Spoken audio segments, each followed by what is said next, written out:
एक बच्चा जन्म से अंधा था। उसके माता पिता ने और उसके गुरु ने उसे हर चीज को पहचानना बताया था। उन्होंने उसे बताया था कि किसी भी चीज को पहचानने के लिए तुम्हें उसे छूना होगा। छूकर तुम उसका आकार प्रकार जान सकते हो। तुम्हें उसे सूंघना होगा। सूंघकर तुम पहचान कर सकते हो कि यह क्या है।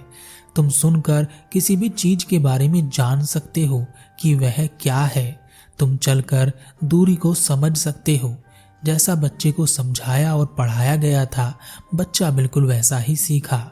अब वह बच्चा बड़ा हो गया था। हर चीज उसकी उंगलियों पर थी। वह कुछ भी सुनकर सूंघकर बता देता था कि यह क्या है। लेकिन एक दिन बहुत बड़ी समस्या उत्पन्न हो गई, जब गांव के ही एक व्यक्ति ने उस अंधे व्यक्ति से कहा, तुम अंधे हो और सब कुछ बता देते हो। बहुत ही कमाल की बात है। क्या तुम बता सकते हो यह क्या है? अंधे व्यक्ति ने कहा, जरा दिखाओ मुझे। मेरे हाथों से इसे छूने दो, जरा सूंघने दो, जरा सुनने दो, तब मैं तुम्हें बताऊंगा कि यह चीज क्या है जो तुम कह रहे हो। उस दूसरे व्यक्ति ने कहा, भाई, इसे कोई सुन नहीं सकता, इसे कोई छू नहीं सकता और इसे कोई सूंघ भी नहीं सकता। अंधे व्यक्ति ने कहा, तुम झूठ बोलते हो। ऐसी कोई चीज नहीं होती जिसे छुआ ना जा सके, जिसे सूंघा ना जा सके और जिसे सुना ना जा सके। तुम मुझे पागल बना रहे हो। अगर कोई ऐसी चीज है तो उसका नाम बताओ। दूसरे व्यक्ति ने कहा, प्रकाश, रोशनी। इसे ना तो छुआ जा सकता है, ना सूंघा जा सकता है और ना ही सुना जा सकता है। अंधे व्यक्ति ने कहा, तुम झूठ बोल रहे हो। ऐसी कोई चीज होती ही नहीं है। मैं यह मानने के लिए बिल्कुल तैयार नहीं हूँ। वह अंधा व्यक्ति अपनी बात पर अड़ गया।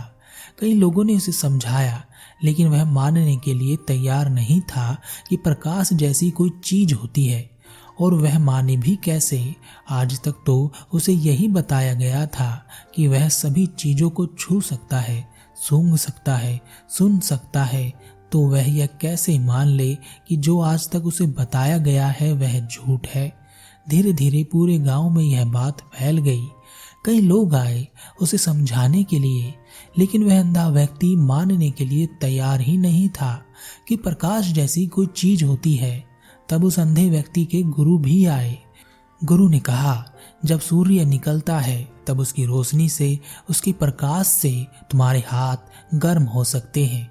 तुम्हारे पैर जमीन पर पड़ते हैं तो तुम गर्मी को महसूस करते हो। यही प्रकाश है। अंधे व्यक्ति ने कहा, नहीं, मैं जानता हूँ, आकाश में एक सूर्य है जैसा आपने बताया है, जो गर्मी पैदा करता है और उस गर्मी को मैं छू सकता हूँ, क्योंकि मेरे हाथ और पैर गर्म हो जाते हैं, मेरा शरीर भी गर्म हो जाता है। लेकिन यह सब जिसकी बात कर रहे हैं, जिस प्रकाश की बात कर रहे हैं, उसे तो मैं छू भी नहीं सकता। क्या गुरुदेव, मैं प्रकाश को छूकर देख सकता हूँ? गुरु ने कहा, नहीं, प्रकाश को छुआ नहीं जा सकता। अंधे व्यक्ति ने कहा, तो फिर मैं नहीं मानता कि कोई प्रकाश जैसी चीज इस दुनिया में है। गुरुदेव, क्या प्रकाश काला होता है? इसका रंग क्या होता है? गुरु ने कहा, प्रकाश काला नहीं होता, इसका कोई एक रंग भी नहीं होता। अंधे व्यक्ति ने कहा, मुझे दिखाओ तभी मैं मान सकता हूँ, अन्यथा प्रकाश जैसी कोई चीज नहीं होती। मैं नहीं मानता। धीरे धीरे बात बढ़ती चली गई। एक से एक विद्वान व्यक्ति आया जो उस अंधे व्यक्ति को यह समझाने में लगा था, लेकिन अंधा व्यक्ति भी मानने को तैयार नहीं था। अंधे व्यक्ति ने कहा, तुम सब मिलकर मुझे मूर्ख बना रहे हो। तुम सब मुझे अंधा साबित करना चाहते हो। तुम चाहते हो कि मैं तुम्हारी झूठी कल्पनाओं को मान लूं। ऐसा ना हो सकेगा। तुम मुझे पागल ना बना सकोगे। मैं अंधा हूँ, पागल नहीं। अंधे तो तुम सब हो। अंत में सभी लोग उस अंधे व्यक्ति को तथागत गौतम बुद्ध के पास ले गए और बुद्ध से कहा, हे बुद्ध, हम सभी लोग इस अंधे व्यक्ति को समझा समझा कर थक गए हैं कि प्रकाश होता है, लेकिन यह मानने को तैयार नहीं है।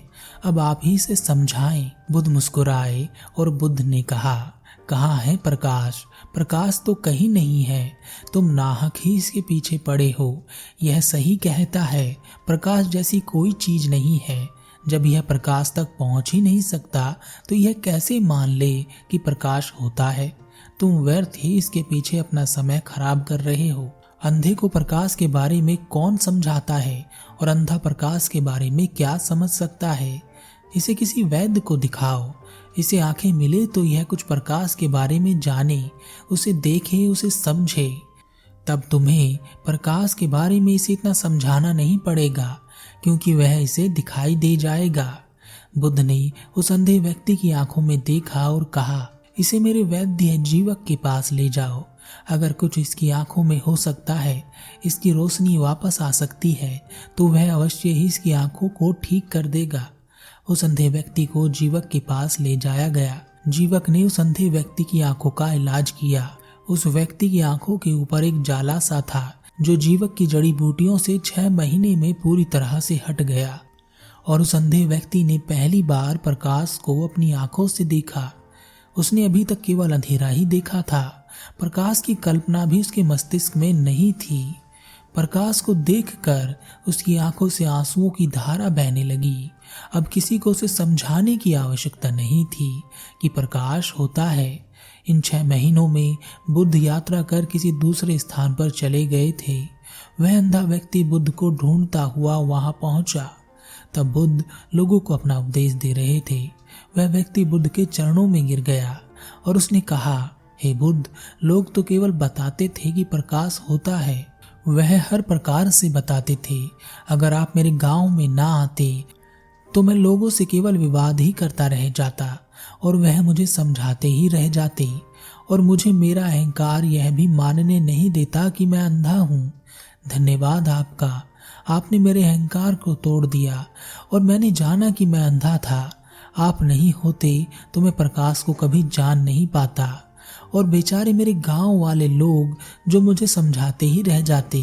केवल आपने मुझे प्रकाश दिखाया। मैं आपका बहुत आभारी हूँ। बुद्ध ने कहा, आप सब पूछते हैं कि मैंने क्या पाया, और मैं आपसे कहता हूँ कि मैंने परम सत्य को पाया है, और यह परम सत्य प्रकाश की तरह ही होता है। और जब तक आप अपने मन की आंखों का इलाज नहीं करवाओगे, तब तक आप इस प्रकाश को देख ही नहीं पाओगे। मन के आंखों के ऊपर बैठी मोह, माया, लालच, कामना, वासना, इच्छा और भय जैसी बुराइयां आपके मन की आंखों को अंधा कर देती हैं। तब आपको सत्य का प्रकाश नहीं दिखता। तब आप इन्हीं बुराइयों के सहारे से चीजों को छूकर, सूंघकर और सुनकर सत्य का पता करते हैं, जो कभी पूरा नहीं हो सकता। वह हमेशा अधूरा ही रह जाता है। इसलिए पहले अपने मन की आंखों से इन बुराइयों के जालों को हटा दो, तब तुम्हें भी सत्य का प्रकाश साफ साफ दिखाई देगा, और तब मुझे या किसी और को तुम्हें समझाने की आवश्यकता ही नहीं पड़ेगी।